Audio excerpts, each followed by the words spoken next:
Champawat live में आपका स्वागत है। हम मौजूद हैं सिमल्टा गांव में। आज सिमल्टा गांव से जन जन की सरकार जन जन के द्वार कार्यक्रम का यहां से शुभारंभ हुआ है। 17 दिसंबर से 30 जनवरी तक यह अभियान पूरे जिले में आयोजित किया जाएगा।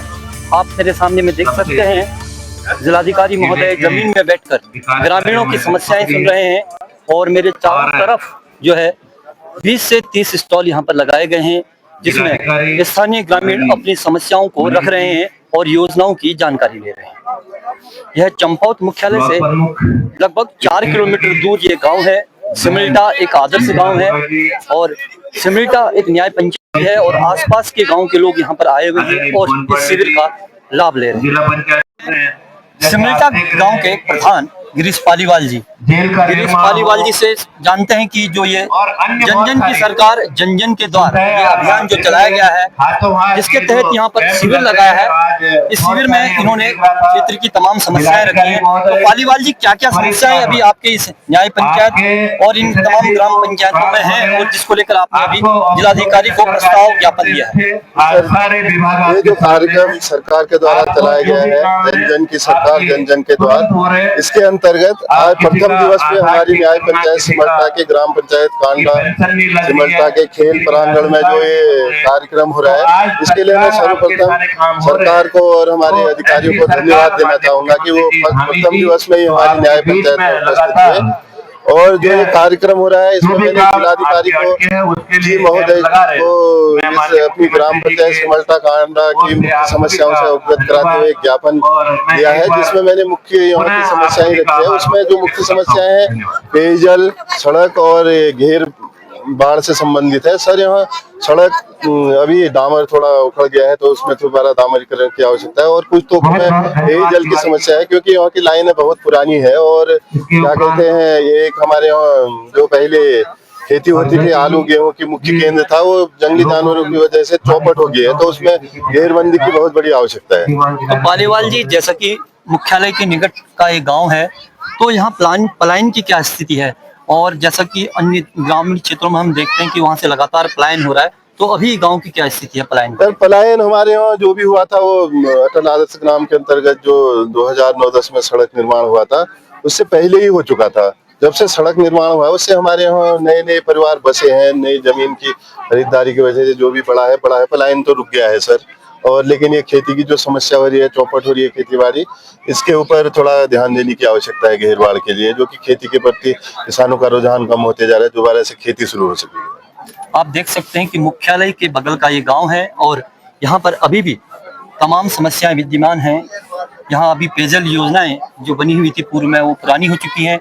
इसका अभी प्रधान जी ने प्रस्ताव भी जिलाधिकारी को दिया है और यहाँ सड़क आने से जो है रिवर्स प्लान हुआ है और कुछ परिवार यहाँ दोबारा आए हैं, बसे हैं। तो आप देख सकते हैं कि सड़क एक गांव के लिए कितनी महत्वपूर्ण होती है और सरकार की द्वारा जो इस तरह के बहुउद्देशीय शिविर लगाए जा रहे हैं और सरकार की जो योजना है जन जन की सरकार जन जन के द्वार, इससे उम्मीद जताई जा रही है कि ग्रामीण क्षेत्रों में अगर इस तरह की योजना और शिविर अभियान चलते हैं तो इससे गाँव वालों को जरूर कुछ न कुछ फायदा होगा। इसी बीच हमारे साथ मौजूद हैं बहुउद्देशीय शिविर में पारस कठाड़ गांव के युवा प्रधान हैं। तो पारस जी, आज जन जन की सरकार जन जन के द्वार एक अभियान के तहत यहाँ पर आपके यहाँ बहुउद्देशीय शिविर लगा है, तो सबसे पहले तो आपके यहाँ क्या क्या समस्याएं हैं और मुख्य समस्याएं क्षेत्र की क्या है, थोड़ा सा बताएं। सबसे पहले मैं आपके चैनल का धन्यवाद व्यक्त करता हूं।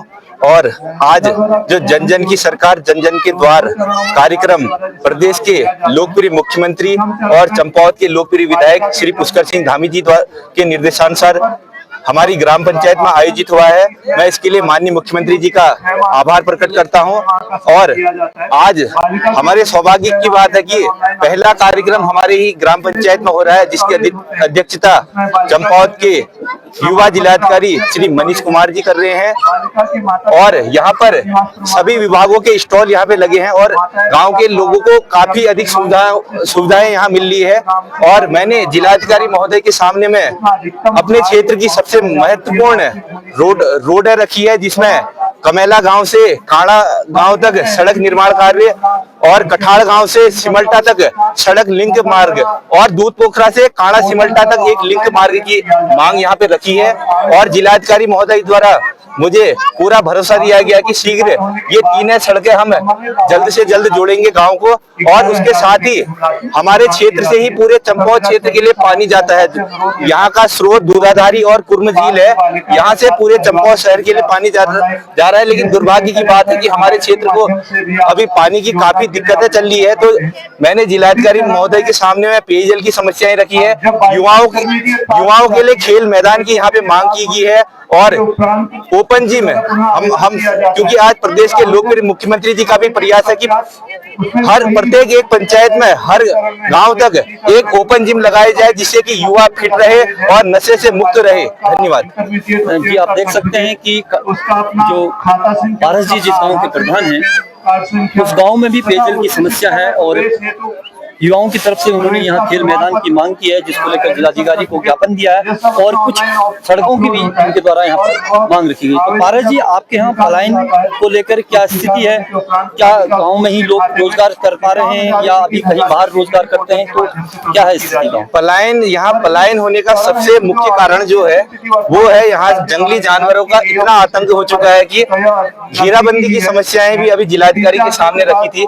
अगर पूरे क्षेत्र में पूरी ओर से अगर चकबंदी की जाएगी और साथ ही जंगली जानवरों के लिए घेराबंदी तारबाड़ की व्यवस्था अगर यहाँ हो और सिंचाई की व्यवस्था अगर यहाँ पे अच्छे से हो जाती है तो निश्चित तौर पे यहाँ के लोगों को रोजगार मिलेगा और कहीं ना कहीं पलायन बहुत कम होगा।